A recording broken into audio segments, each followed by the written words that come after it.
निराऊ हा सापासारखा दिसतो, बट हा सापासारखा विषारी नाही. त्यातल्या त्यात जसं निसर्ग सर्वांसाठी आहे तसंच या प्राणमात्रासाठी पण आहे. याला कोणत्याही प्रकारचं क्षती न पोचवता आपण याला एक निवांत ठिकाणी त्याच्या ओरिजिनल ठिकाणी सोडून देऊ, जेणेकरून याला कोणी क्षती पोचवणार नाही.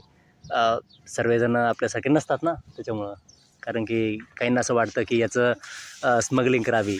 असं ऐकलं जातं की ते कशासाठी, ब्लॅक मॅजिक. ओके, ब्लॅक मॅजिकसाठी याचा वापर केला जातो. तर मित्रांनो, याला मराठीत मांडूळ म्हणतात आणि शेतकऱ्यांच्या भाषेत याला गांडूळ म्हणतात. याला 2 तोंड असतात. की असं म्हटलं जातं की याचं एक तोंड 6 महिन्यांनी ओपन होतं आणि दुसरं तोंड 6 महिन्यांनी ओपन होतं. पण असं काहीच नाही आहे. हे एक प्रकारचा भ्रम आहे, एक प्रकारचं मिथ आहे.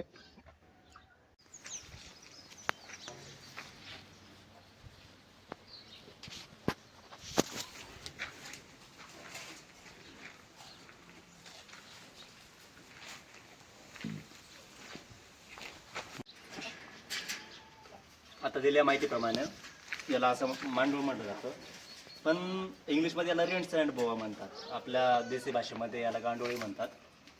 आता हे मी पहिल्यांदा याला टच केलेला आहे, तर इथे असं दिसतंय की हा याचे कॉन्ट्रॅक्शन आणि रिपल्शनच्या फोर्समध्ये हा आहे ना, इथून त्याची जी स्किन आहे ती सोडण्याचा प्रयत्न करतो, हा निघण्याचा प्रयत्न करतो.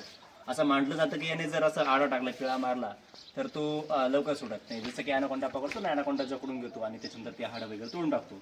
बट मला तरी वाटत नाही की याच्यामध्ये तितकी ताकद आहे, कारण की याचं ॲनाकोंडाचं जर पाहिलं तर त्याचा भविष्य असल्या कारणामुळे तसं होतो. आणि याची तस्करी आधी सांगितल्याप्रमाणे याची तस्करी केली जाते.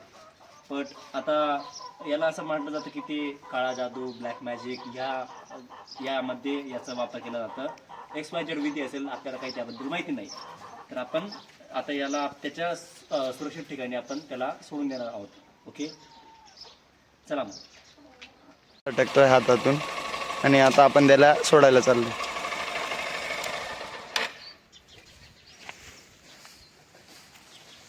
अरे तिकडून निघून जाईल तो. हा काही काही जातोय. तर चला.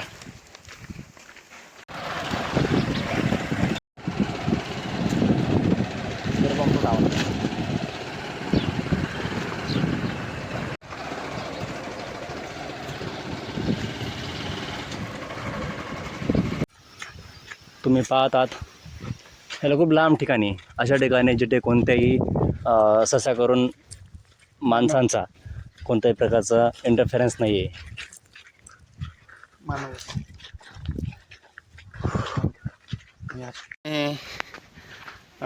जवळजवळ मानव वस्तीपासून 10-1 किलोमीटर तरी लांब आलेलो आहोत आणि हे बघू शकता की तुम्ही अशा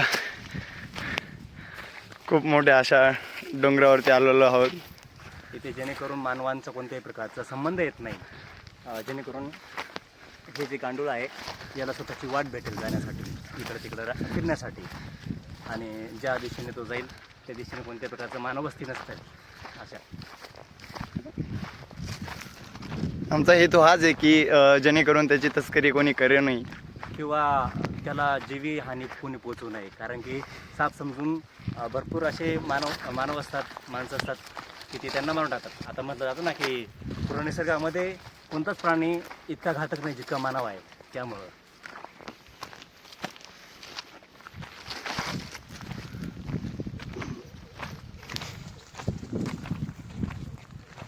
तर आपण त्याला रिलीज करत आहोत.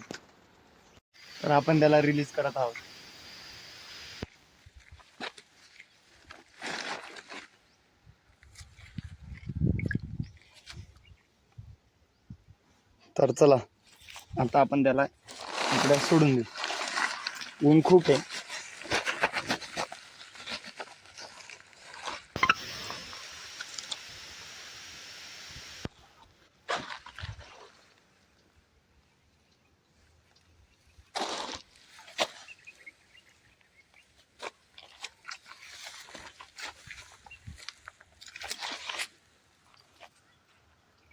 प्रश्न हाच पडतो की हा आपल्या मानववस्तीकडे येतो का बरं येतो. जेणेकरून मला असं वाटतं की पाण्याची अवेलेबिलिटी, पाण्याची उपस्थितता ह्या ठिकाणी नसणार आहे.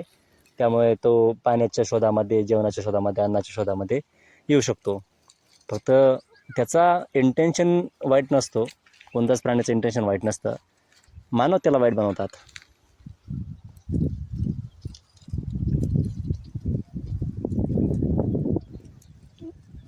आणि हा तसा आता उन्हाळा पण लागलेला आहे, तर त्यांना पण खूप गरम वगैरे होतं नाही.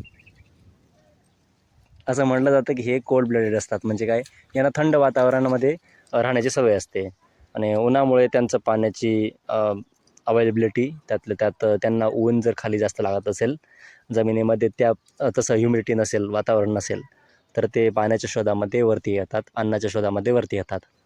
आणि असं फिरता फिरता माणसाच्या नजरेमध्ये आलं तर त्यांना जीवितहानी होऊ शकतं त्यांना. त्यामुळे त्यांना असं मोकळं सोडलेलं, निसर्ग त्यांचं हे आहे, आपलं पण आहे.